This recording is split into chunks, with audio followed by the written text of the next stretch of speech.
Studies find Texas ranks towards the bottom of the list of states when it comes to gender equality.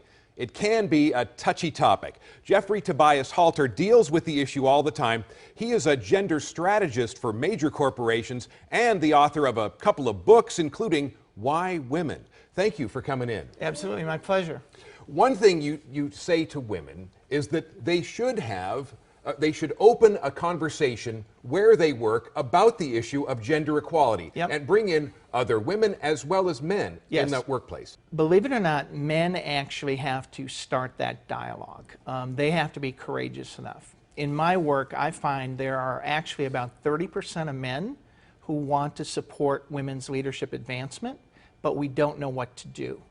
And believe it or not, it's as simple as having an honest conversation with a woman at work, inviting her in to say genuinely, what are you experiencing here? Because I work with all kinds of different organizations, from chemi, PhDs in pharma companies, and I will tell you the situations that women are facing are the same across the board.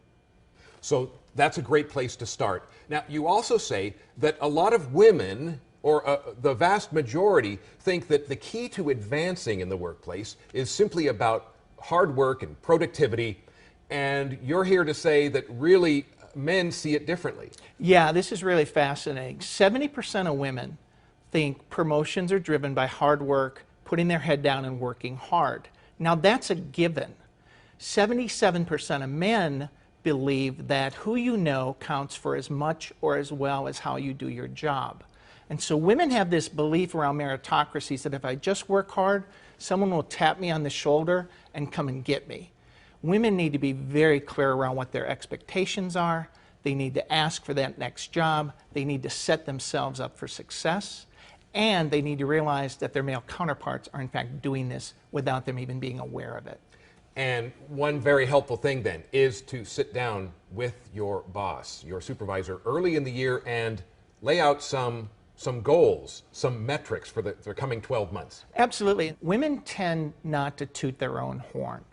And so sit down with your manager, develop very clear expectations of what outstanding performance looks like. What's going to drive that raise? What's going to drive that promotion?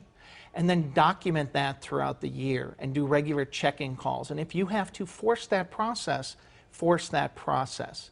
Because men may now give you honest feedback throughout the year. So you now have, after the course of 12 months, documented performance around why you're ready to move ahead. And another group that could be a big factor in all of this, fathers of daughters. Yeah, this is really critical. Men don't make a connection that if I'm not advocating for women today, what legacy am I leaving for my daughters in the future? And so I've launched an initiative called the Father of Daughter Initiative, 10 simple things men can do in the workforce to advocate for women and thereby leave a better legacy for their daughters. All right, Jeffrey Tobias Halter, thank you for the chat. For a link to that initiative that Jeffrey mentioned, as well as a link to his company, just go to our website, fox4news.com.